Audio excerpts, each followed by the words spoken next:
What's up, everybody? Welcome to another episode of the BREWtally Speaking Podcast. I am one of your hosts, John, and with me, as always, is Daniel Terry. How are you doing on this evening? I'm doing good, man. My allergies are acting up, which has been kind of problematic for people around me. It hasn't really been that bad. I think I started sneezing sometime this evening, and I just don't want to do it at work because I don't want people drawing a bunch of guns on me. We had the episode with Dennis from Refuse that we had recorded literally within probably a day or so of this coronavirus thing happening, and Dan and I talking about that. And it's interesting because at the time I was like, oh man, I hope we weren't kind of rude or whatever, or maybe we people are wondering why we didn't talk about it. And I had completely forgotten that we did, because it just, as I said in my COVID-19 episode with a bunch of various people in the music industry, with JB from August Burns Red, I was like, shit, that was only a week ago as of when we did that conversation from the first conversation we had, and it felt like so much time has passed.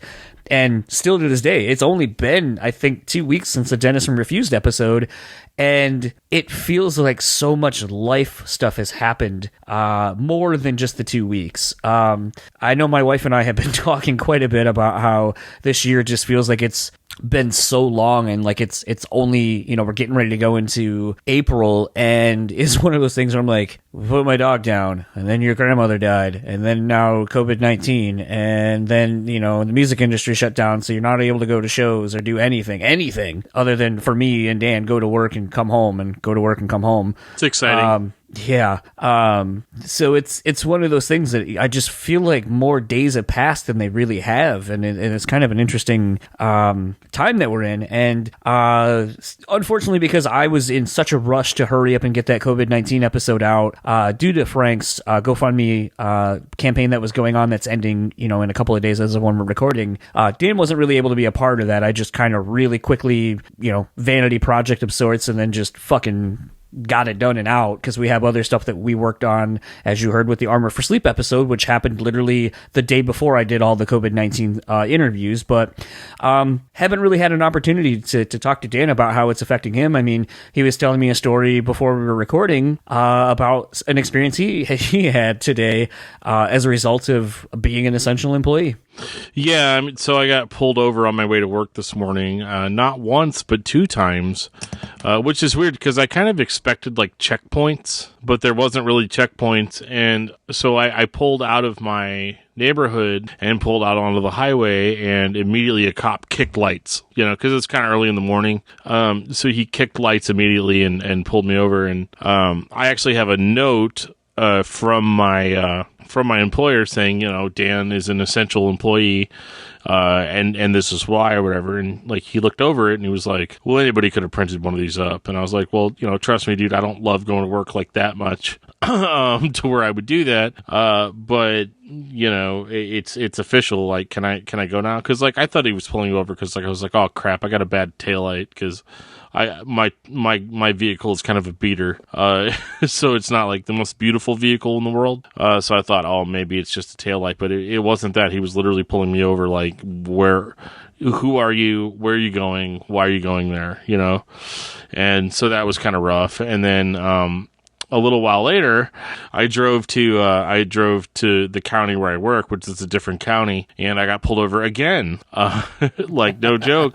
And it was the same thing. Although the cop was much nicer the second time. He just looked at my stuff and was like, "Oh, okay. Well, good luck to you." And my job is one of those it's not up for interpretation. My work is essential. I do work on medical equipment, specifically O2 concentrators, which is something that people are actually needing to use to fight the virus because of the respiratory issues. So, I mean, it is important work. But yeah, it's getting kind of scary out there, man. To the point where I wouldn't have considered that anybody would have given me any trouble. A buddy of mine called me, and a guy was doing some work on his house, a carpenter, and apparently that guy got pulled over and was detained. Oh wow! Because he didn't have a note, So that's it's scary out there, guys. I mean, if you're in a lockdown situation, unfortunately you gotta stay locked down.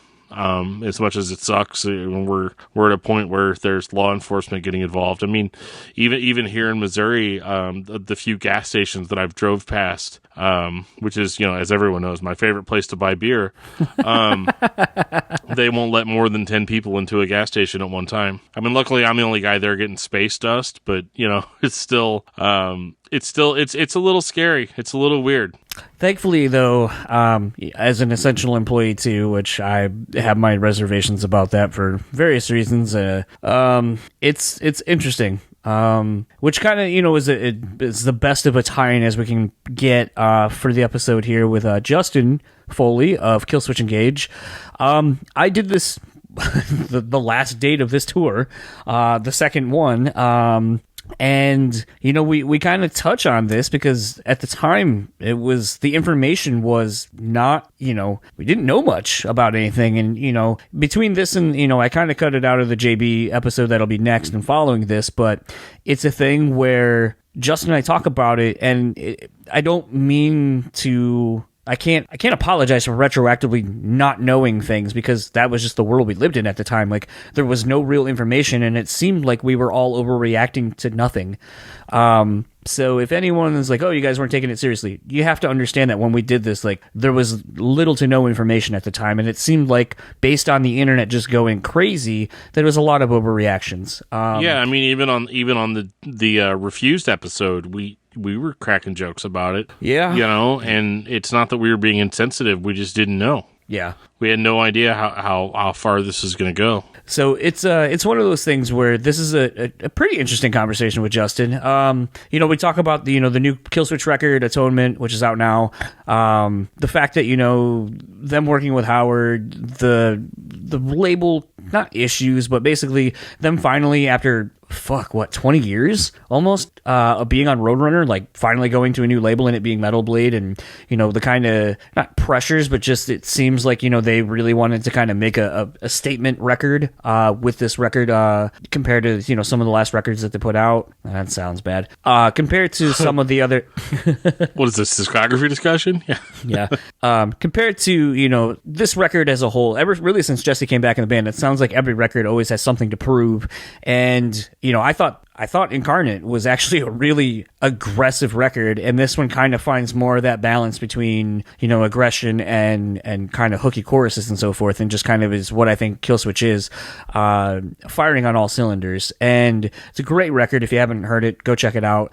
But the thing with me is, that I can't turn down talking to another member of Blood Has Been Shed. Of course not. So that we get into some Blood Has Been Shed talk, and I want to talk about that a little bit more. So let's hop into this conversation with Justin Foley of Killswitch Engage. We'll talk to you on the other side of it.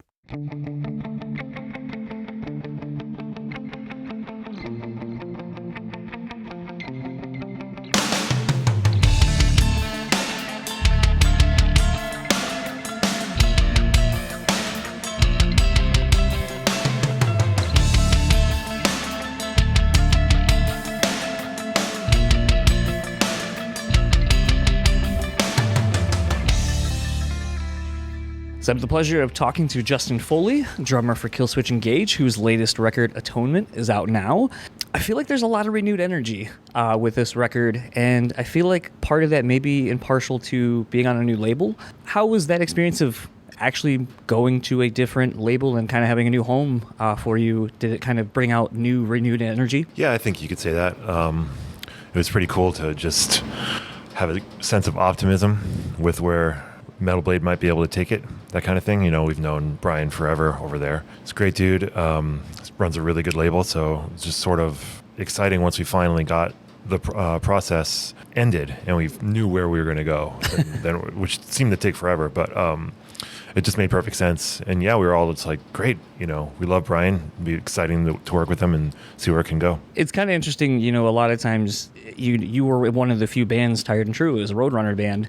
And it's always interesting to see some of these bands that have been with a label for so long and are kind of identified as that, to then kind of, when they go somewhere else, kind of thinking about the identity of a band being so tied to a label. And, it was when the news was kind of like, well, they're not on Roadrunner anymore. It was, well, what would be a good fit for you guys? Because, I always thought, something like Good Fight or Old Ferret at the time kind of seemed to grab bands that were very self-sufficient, very DIY, which is very much in your wheelhouse between everything you're able to do in-house. And so it's kind of fun thinking about things like that just from an outsider's perspective. But I imagine for you guys, like, there's so many more intangibles of going through that experience that I so far into a career that it just always kind of intrigued me as to what that process looks like for you guys. Yeah, I mean, other than that very, very first record, it's all been Roadrunner. It's like all we've known is Roadrunner. But at the same time, Roadrunner went through so many changes over the course of how long we were there. I mean, we were there really forever. When they signed that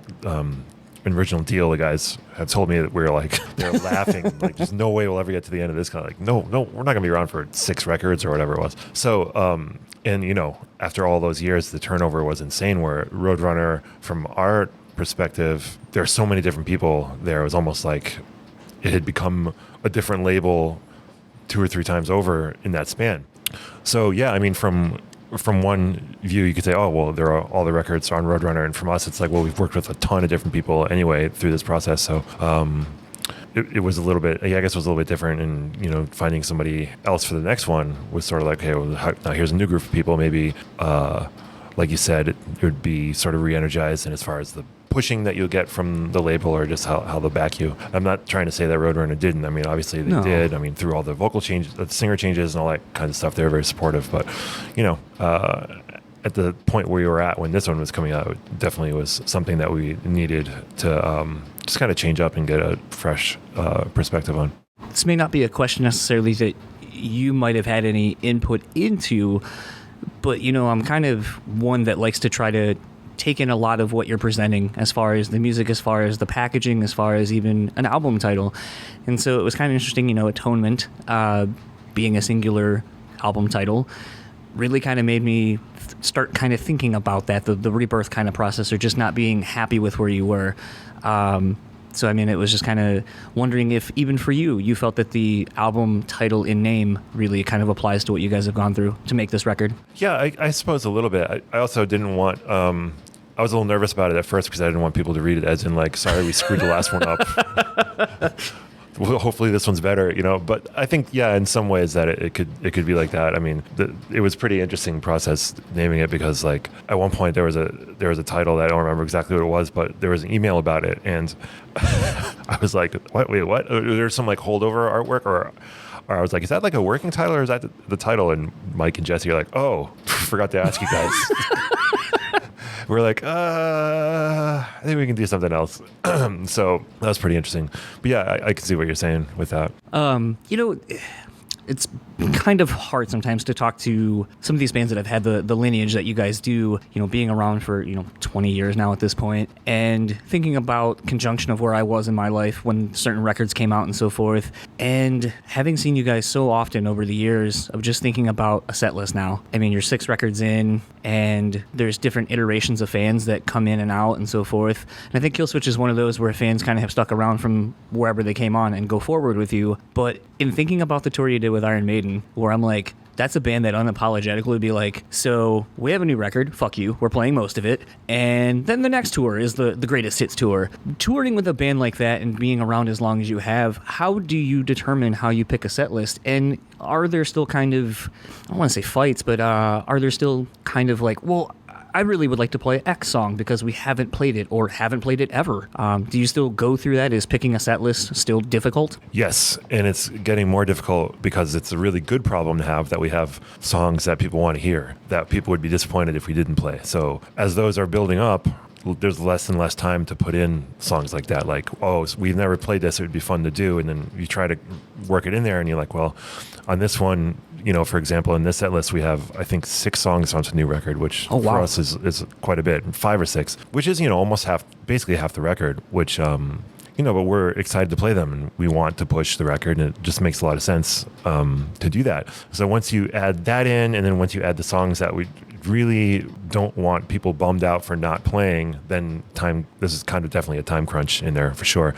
And this one's a little interesting too because, Howard's here, and we know that people are stoked on that, and how to work in either songs from the Howard records in there, or like how to handle that situation. So it was a little bit different, but we've been talking about some different songs too that we want to work on, and that's what some of the sound checking is for, to try to sneak some of those in there. But nothing's exactly ready yet, but it would be fun. There's a bunch, like I actually getting ready for this tour, I just put my iPod on our songs random and just played as much as I could remember. And obviously some of them I know in my sleep, but other ones, the song would start and I would be like, I have no idea what the song is. Like, what record is this on? And it would be weird. And there are other ones that I played along to that we've either not played in forever, or that we've never played, and I knew them, and I was like, wow, that would be really fun. I'd like to work that song in sometime. What is something that you haven't played ever that you would like to see get into the set eventually? I would love to play "Reject Yourself." That's one of my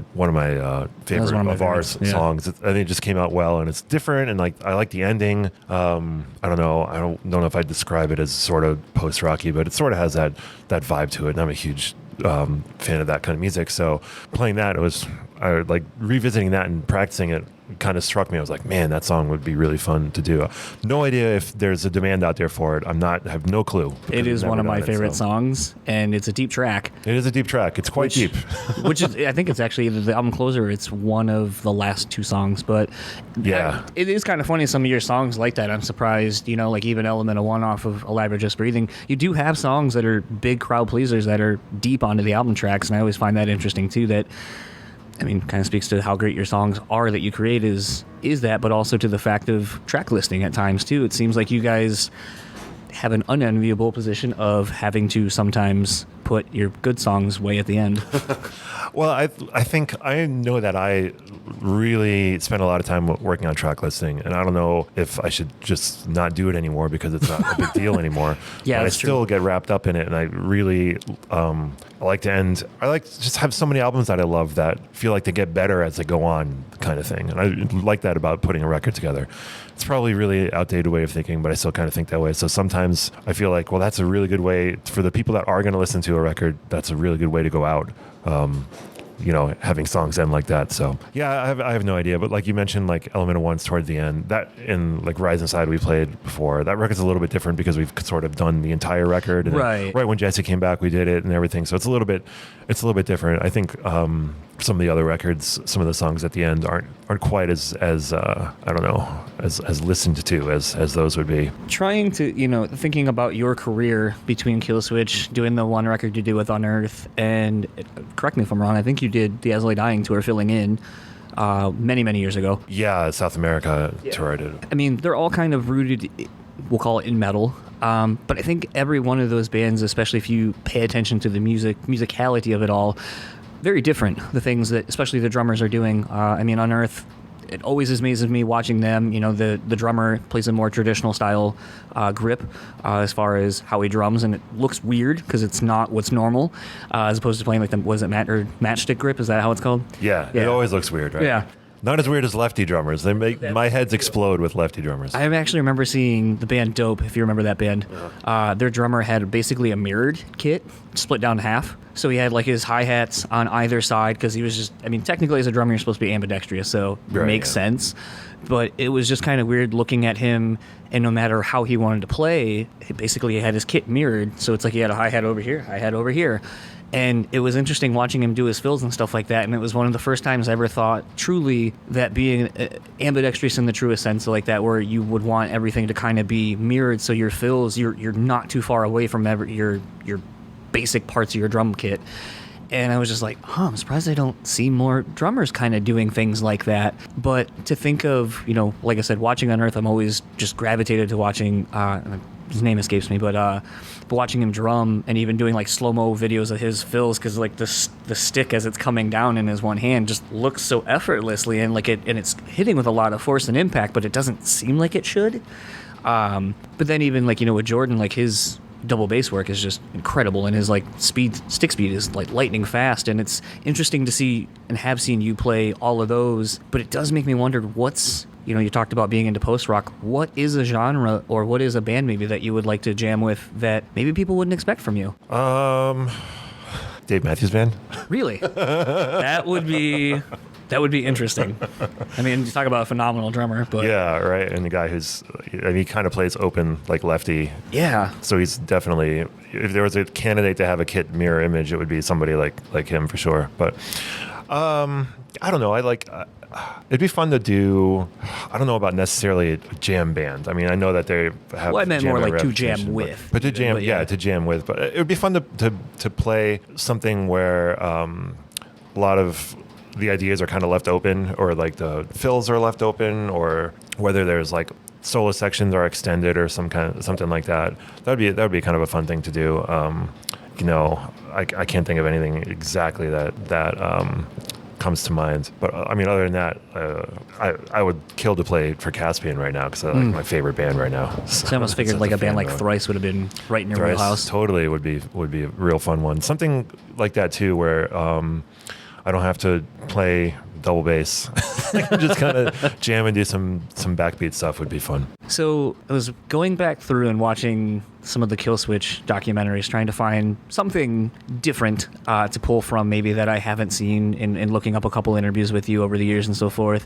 And in the newer one, toward the end of it, there's a bit of a focus of, your shoulder injury, Adam's back injury. At the time, I don't believe Jesse's vocal stuff had been an issue yet, but it really kind of got me on this train of thought of thinking about how most of you have all gone through something where potentially you had to step away and kind of saw the band progressing without you or going on without you, or the thought of this might be it. And I don't know that I don't know that just a singular person in a band would go through that, let alone 3 or 4 other people in the band. Do you feel that having all gone through those experiences together, individually and together, allowed you to kind of help each other get through it? And secondly, I haven't figured out how to ask this question specifically, but, did it kind of make you realize that there will be an end to the band and kind of what that looks like when the band no longer will exist? Definitely thinking about that a lot lately, just because I feel so old. And it's getting really hard to do this. I mean, I feel, even last night, it's the first show. So a lot of times the first show, there's rust. And as much as I can play at home, there's a whole added adrenaline factor with people, and you just you can't simulate it really, right? No matter how hard you try to play at home or how long you try to play at home, it's always a little bit different. And yeah, it's just my body just doesn't listen to me. Even mentally, it doesn't do what I want it to do like it used to. Everything is much more difficult. Even the songs that used to be easier songs are just harder than they used to be. So for me, I'm thinking about that a lot too. But like you mentioned before, I just think we have a pretty good support system with each other in general, whether people have to miss shows. I mean, Joel's had to miss shows with some family members, like family-related things, which we're always very supportive of. So everybody, when something like that happened to me, I know that everyone was excellent, and Jordan filled in, which was great. Right. But everyone was like, dude, don't worry about it. Everything's going to be fine. Just, do what you got to do. We'll figure it out. And obviously I felt terrible. It was really, really close to an upcoming tour, and the guys had to scramble and everything. But it's just a good support system. We're all just, I know that I feel really lucky to do this too. So that's another part of it. I'm just very fortunate to do this and really enjoy doing it as well. So I think we know how good we have it, basically, how good we've had it for a while. And we're very lucky to have it that way, and that we're still doing this. So yeah, as far as whenever it's going to end, I don't know. It would be nice not to have something stop it for us. It would be nice to make your own decision about it. It's pretty, what's the right word? When Dillinger just ended, Yeah. Still at the top of their game. And then they just said, we've done this. We've kind of had enough. We'll do some other stuff. I was like, wow, man, I was really envious in a way, I guess, that they just were able to do that. And, it's really admired them making a decision, because it's not an easy thing to think about. They could still be playing. They could still be, comfortably in a band and have that be their employment, I guess. I'm a little scared of the unknown in that sense. So, but yeah, hopefully, as long as people are still coming to see us too, and we're all still enjoying it. We had a great time last night. The crowd was excellent. As long as my body can hold up, I don't plan on stopping. Something that I find intriguing about the collective of Killswitch, other than Jesse and Mike, none of you are on social media. It's not a big driving factor for you. You don't see the at least daily posts. Hey, this is what I'm doing. This is what I'm eating. This is where I'm hanging. Jesse's got enough for all of us. You said that, not me. All of it. I mean, he has 2 accounts now, even. He just needs a couple more, and then he's got us all covered. But the thing that was interesting about that to me is in thinking about how, social media has become king. It is kind of a currency now. Everyone needs to be pushing their product, whether it's a VIP product, a signature, whatever, swipe up stories and all this kind of stuff, which may or may not mean anything to you. But in thinking about how all of you are really not on it, it's kind of made me realize that maybe I feel like that's why fans like you more, because there's not the oversaturation of content from all 5 of you constantly. Do you feel that that is something that has added value to the band and to the brand itself, where people are genuinely interested and invested in solely the music, which should be the thing that shines through the most? I don't know. It's interesting. Well, I mean, a lot of bands are out there to an extreme, or have all their stuff out there, and it doesn't hurt them at all. People like them just as much as they would. I don't really know. I just know that I don't personally need to know what everyone is thinking about us all the time, and I don't think it's necessarily a healthy thing either when you're in a band. Like I don't need to see what the internet thinks of our new song. Like, we made it, it's out there, cool. We're gonna go out and play it, and if people like it when we play it, that's the test. So I don't need any of those other feelers, and I don't necessarily need to have a lot of people know what I'm up to all the time either. Like I apart from just being something for fans, not even from like my friends. Like, I don't have another private one somewhere where I say, hey, I'm doing all this. Like, yeah, whatever. I'll call you and talk to you about it, kind of thing. So, but having one, obviously, it's extremely important for the band in general to be out there and represented. As far as with the Killswitch Instagram or whatever, I mean, there's a crew Instagram, which is a pretty cool thing too, that they have some like behind the scenes stuff. All that stuff's really good. I'm definitely for it. I'm not like an anti social media person. Right. I just personally don't need to do that.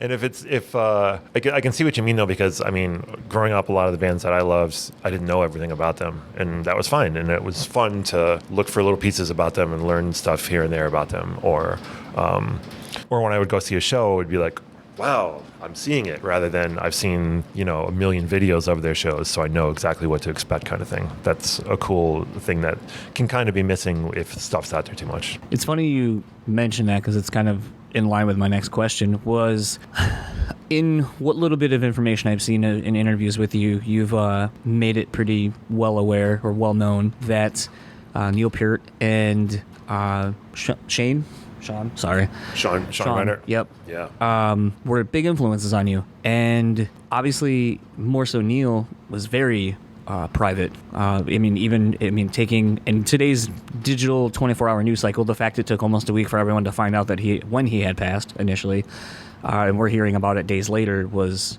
shocking. No one knew he even had. But that's my point. Is the fact that no one knew anything. So by all accounts, it seems like he did that last tour knowing that he had all of this. And, not very often when I do these, or just in general, do you see a 1-2 punch of basically someone's influences going down, let alone in a matter of a week apart. And so as a drummer, and as someone who, maybe doesn't have as much content out there about some of your influences and things like that, how did that affect you, and what were some of the things you were kind of going through, thinking about probably listening to those records and trying to learn those songs? Yeah, when I found out about Neal, I texted some drummer friends and some people, and I put moving pictures on and cranked it and spent the whole night crying. No joke, in tears, drinking as much beer as I could get my hands on. It hit hard. Out of nowhere, it hit hard like that. It was crazy. Yeah, and then I just put my iPod on Rush Shuffle and played for the next, basically until I played through all of the songs. So that's the only thing I practiced, was just that. I set up a new drum kit in my house with a lot of toms like I used to have when I was a kid. And the reason that I did it when I was a kid was so I could properly play, the 2112 fill, like that kind of thing. So I had all that stuff set up, and then right when I was about wrapping up that, the Sean Reinart thing, and I was just really floored by that one too, because like Neal, like you're talking about being private. Like I've never met him. Right. No one meets him. He didn't do meet and greets. Like it was just like a thing that was just, I'm never going to ever come in contact with this guy. But when the Cynic Focus record came out and I was 17, I wrote them a letter and he wrote back.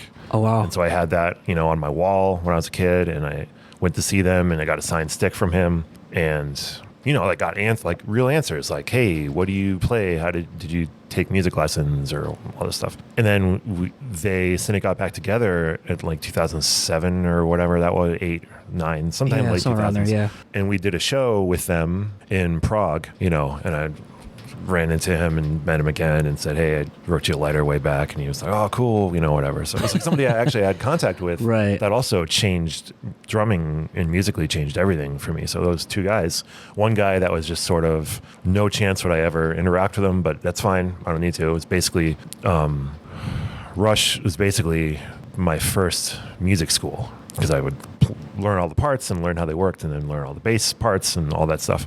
And then Cynic was just another total change. It took me in an entirely new direction and everything. So I didn't like it. I didn't like it at all. It's just kind of interesting being able to, try to put myself in that situation. There have been people who have passed away where, obviously difference, but, like Kobe Bryant in sports.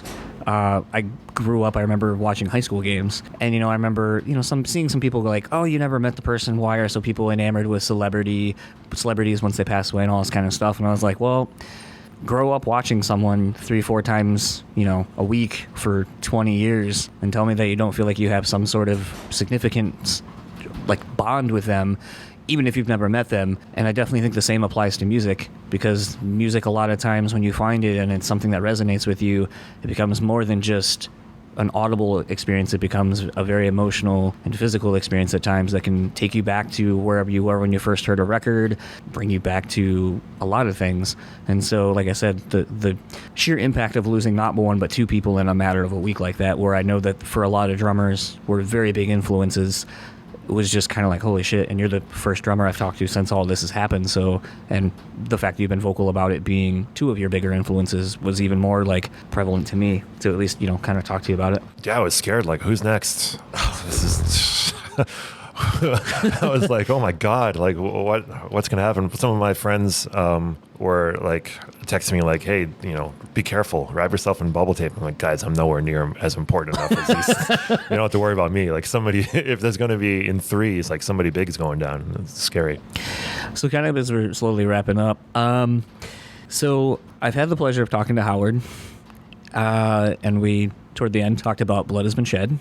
Then, magically out of nowhere, Quarry sends me a message, and I get to talk to Quarry, which Howard in our interview was like, good luck getting Quarry if you can, because he's even more elusive and busier than I am. So the fact that it only took a week of that episode posting for Quarry's son to find the episode and then put me in contact with Quarry, we did a whole hour-and-a-half long chat basically about Blood Has Been Shed. So now you're completing my trilogy, because I like to kind of a completist of sorts, of wanting to talk to you a bit about Blood Has Been Shed. Does it still surprise you, the fandom of the band all these years later, considering and this doesn't negate what you've done, but the lack of output? It's not like you're a band that was around for 20-something years and has 10 records under your belt. Yeah, right. Does the fandom of everything of that band still surprise you all these years later? Yeah, and because we didn't play huge tours. We didn't go out and play massive shows. We played a lot of local, small club shows. That was pretty much it. So absolutely, I have no idea where it's coming from. I really don't. But I know, interestingly, I know that whatever happened has left some kind of mark, because a little while back I got a text from Blake from Between the Buried and Me, and he was like, hey man, I got a couple questions about you about the song Beginner's Luck. I want to do some cover of it or something. And I was like, what? So I mean, that was surreal, because I mean, Blake's an absolute monster, and the band I love Between the Buried and Me, and so he's asking me about something that I did on what feels to me like a kind of obscure album was pretty interesting. So in talking with Quarry, something he had actually said, and kind of speaks, I think, to, I'll say this because I know you won't say it, but your virtuosity behind just thinking of drums and drumming in general, is he was talking about how you were writing something but didn't have a kit, and you had like a shaker, like a maramba or something. Like you had different things that were not technically drums, and so you're like, okay, well, when I record this, like my right hand playing the shaker is gonna be the snare, this is gonna be and then you were able to transcribe it, and I was like, that's insane, because given how technically proficient that music is, to think of what you would be playing on non-traditional instruments, to then go, yeah, I got it, okay. We had really weird practice situations when we were writing Spirals. We didn't always have a practice space, but we always wanted to keep moving forward with what we were writing, because we were having all these ideas and we wanted to get them out, or at least run them by each other. And there was a time I remember when we had no place to set up like a kit or anything, and we were sitting kind of in the living room of the house he was living in. I do remember that. I had like some different hand drums, and we were basically just like banging through patterns, and there's one really weird pattern that we needed to get through any way we could do it, just so our brains could start understanding the pattern. And and I remember doing that, and we had some of these numbers were written on the back of a pizza box, and we were just trying to remember to get through it, and just any way you could do it, physically hitting something to do it was a way to do it.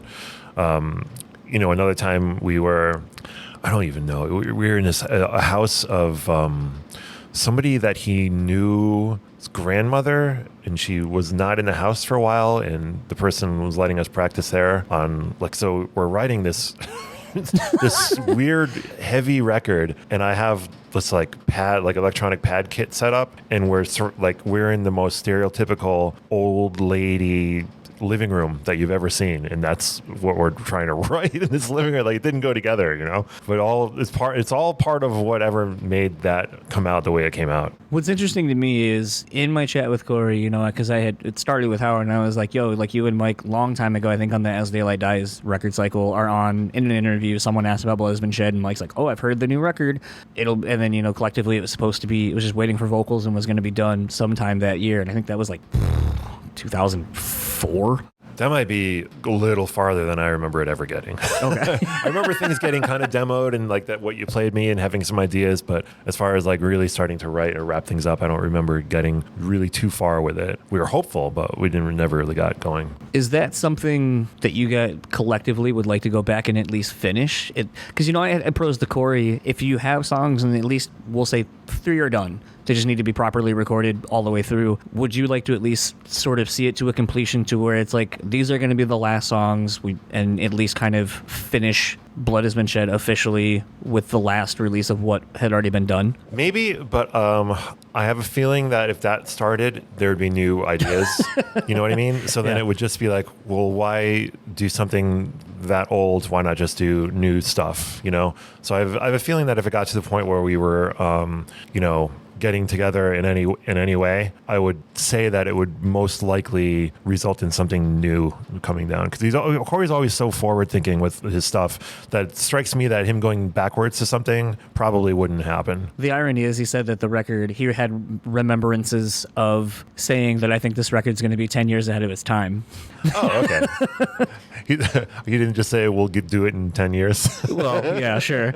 Still been longer than that. With Furnace Fest 20 happening, and basically every band that was ever popular in the the last 20 some odd years in the metalcore, hardcore scene, I'd ask Quarry, has a New England Metal Fest or anything ever tried to get you guys back together? Would doing a one-off Blood Has Been Shed show, would that ever be something you would like to do? Because sort of like Quarry and I joke, all the tours you did, typically you'd go to a show and basement or the venue flooded, can't play, or this happened and now this show's canceled. You had more canceled shows due to various things.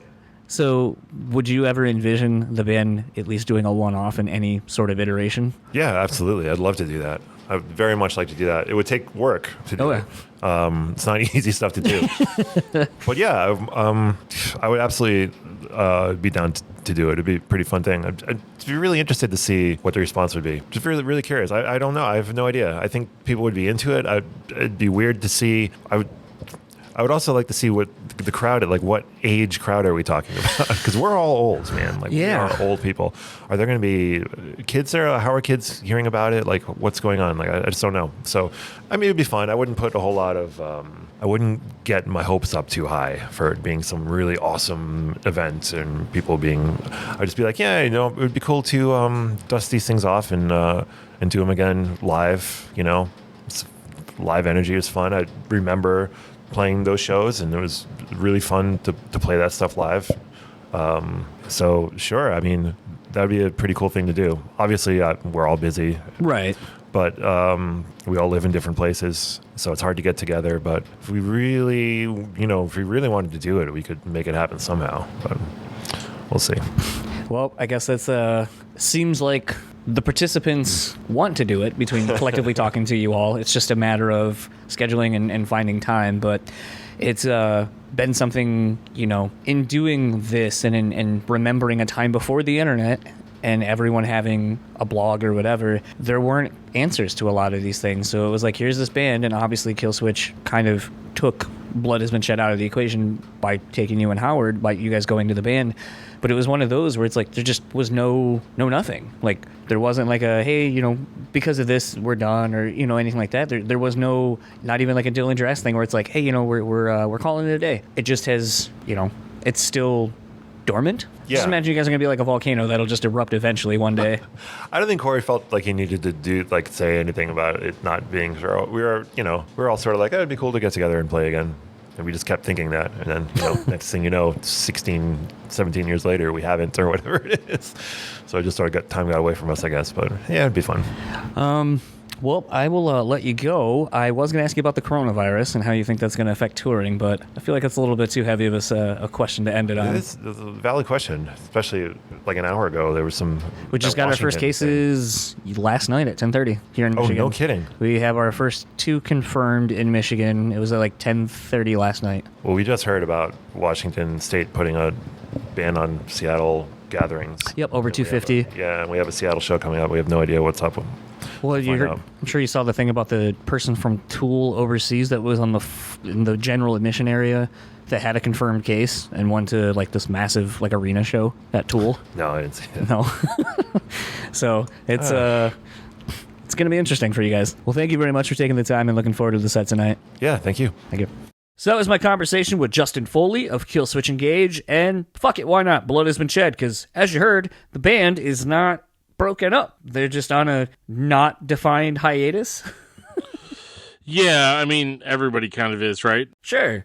I mean, like I said, it was funny when full transparency too, and I'm only saying this because there was no way really to cut out the whole thing of when I played Justin the demo that Quarry sent us, because I wanted to prove for beyond a shadow of doubt with Justin, like I've heard something, so I at least have a frame of reference for where this was going to go in talking about some of the album itself that we talked with Quarry about. And when I played it, I was like, do you remember this? And he goes, holy shit, yeah, I remember that. Where'd you get that from? And he goes, did you get that from Quarry? And I was like, yep. So it's one of those things where it was really cool to be able to talk to another person, an integral part of Blood Has Been Shed sound, with another member of theirs. And by all accounts, the thing that kind of gets me too, and I don't think I mentioned this at all in the interview, I don't believe, but Howard actually walked by just as I was getting ready to ask about Blood Has Been Shed, and I almost want to be like, Howard, why don't you come on over and sit down for a second? And then Dan called in, and then for some reason his audio just completely tanked. It was so weird. It's like Howard Jones caused some sort of interference on Dan's computer.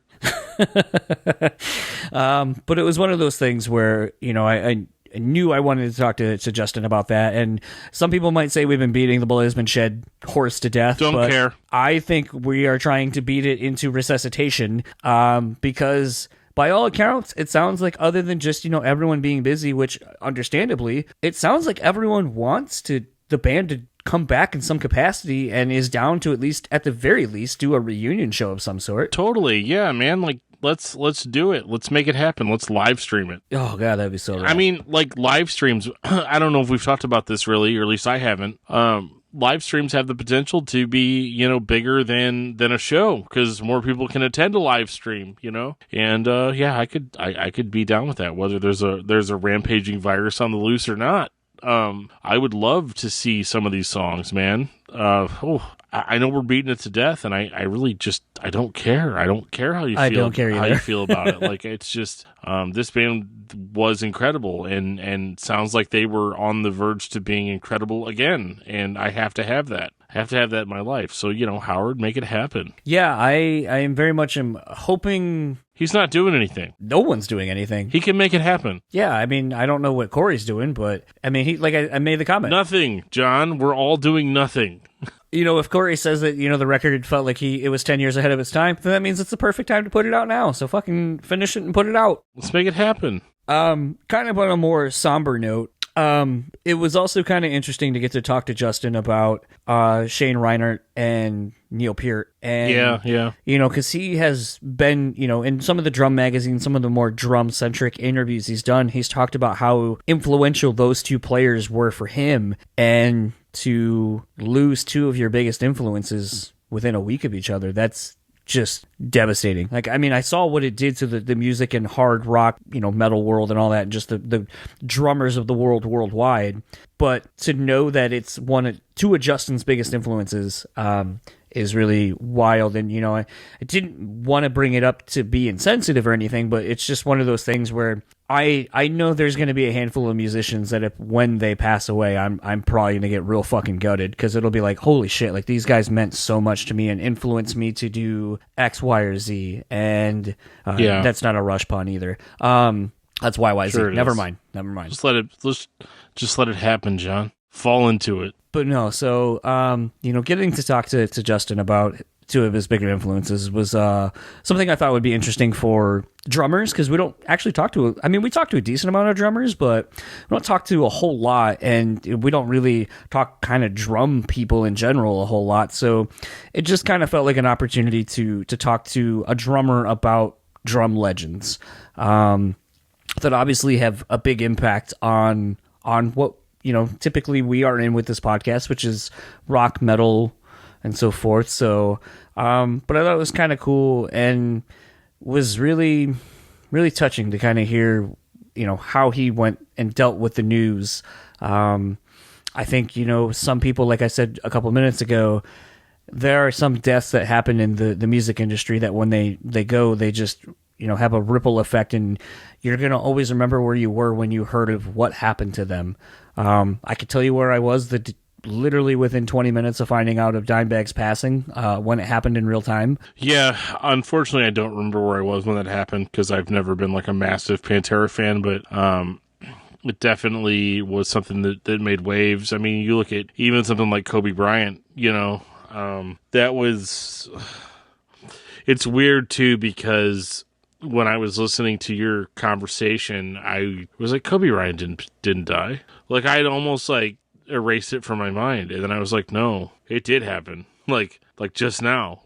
That's what I'm saying. Like this year has been I'm not negating anyone else's tragedies on a bigger scale, and fuck it, I don't care if you don't think Kobe Bryant passing was a tragedy. Then whatever, but it's a thing where there has been so much negativity and death and darkness on this year, at least for me, between, like I said, my dog passing away, or like having put my dog down, my wife's grandmother passing away, Kobe Bryant dying, the deaths in the rock and metal industry, coronavirus wiping everything out and making us live the most, bland existence.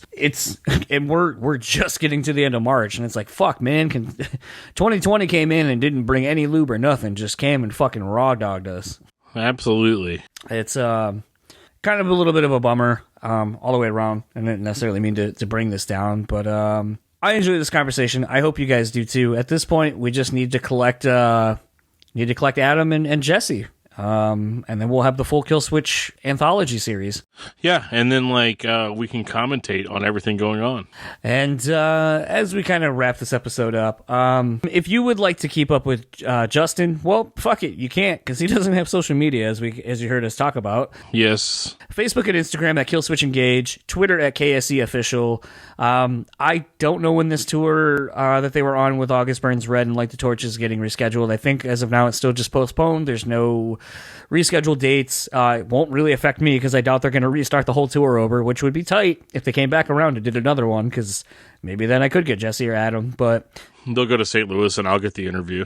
Yeah, there you go. That would work. Yep. So that's how you can keep up with the band. If you would like to keep up with the podcast, simple enough, Brew Speak Pod everywhere. Facebook, Instagram, Twitter, we're all there. Send us an email, BREWtally@gmail.com. Get in touch with us. Leave comments, leave reviews, support us non-monetarily that way. Support us over on our Patreon page, patreon.com/BrewSpeakPod. We have some episodes up there. Would like to do some more, but, maybe if you guys start supporting us, we'll start doing some more fun content over there. And Dan will tell you where he can be found having fun all over the internet. All over the internet, man. I'm on Twitter. It's Discuss Metal Dan. I'm on Facebook under Daniel Terry because I haven't been smart enough to create like a different Facebook account, but that just seems like a lot of work. So, Daniel Terry, search me out. I'm there in all of my curly-headed goodness. And you can find my other... Fuck. Oh, yeah. And you can find my other podcast, Discography Discussion, at discussmetal.com. You can always send me an email at discussmetaldan@gmail.com. I'll probably respond to it. If I don't, I'm really sorry. It's probably because I'm like doing something, but I don't do a whole lot, so you have pretty good... You're good. And if you are able to, go support our sponsors, starting with the Bean Bastard, go to thebeanbastard.com, get you some delicious coffee. If you are able to, they are a small local independent company, so we would love to see you guys support them. If you are able to, On Point Pomade, use our code BSP15 and get your hair and beard looking on point, get some hair care products and beard products. And lastly, don't forget about Rockabilia.com. We are really stoked to have them on board. They have tons of band merch. Go to Rockabilia.com. They have over 500,000 items up for sale, including some awesome Killswitch Engage swag. There's a Rosa Sharon shirt. There's a hoodie with an all-over print on it. Anything you could possibly want. If you are a fan of this podcast, if you're a fan of the bands we have on this show, Rockabilia.com has it for you. And you know it's good quality, too. It's not like some of the bootleg shit you get over on eBay or some of these other places. It's all authentic, and all the money goes back to the bands as well. So you know you're doing good and supporting everyone as needs to be, which is really crucial right now in this time period, given that no one's touring and there's a lot of merch that needs to be bought. So if you are able to, go over to Rockabilia.com, get you some awesome swag. If you are a first-time user, you get 10% off your order. You'll see a little pop-up as soon as you're on the website, so take advantage of that. Get some awesome merch, Rockabilia.com. So go check them out if you are able to. Support our sponsors for supporting us. And someone else I want to shout out real quickly before we wrap this up. You might have noticed in the last couple of weeks, we've had really cool graphics and audio card things on our socials and so forth. I'm so old I don't even know what the fuck they're called, but thanks to Samantha Vaughn, she's come on and done some really cool stuff for us. She also does stuff for the Peer Pleasure podcast, for the Talk To Me podcast. She is doing really great content creating things for us, so we want to shout her out and just show our appreciation for what she's doing, because as you've seen on these things, it makes our socials look a lot better, and at the end of the day, that's kind of what these advertising dollars and so forth are going towards, is trying to create the best presentation for this show that we can possibly put out. So thanks to her, thanks to all of our sponsors, and thanks to you guys for listening to us week in and week out. And for the BREWtally Speaking Podcast, I am John. And I am Dan. And we will talk to you all next time.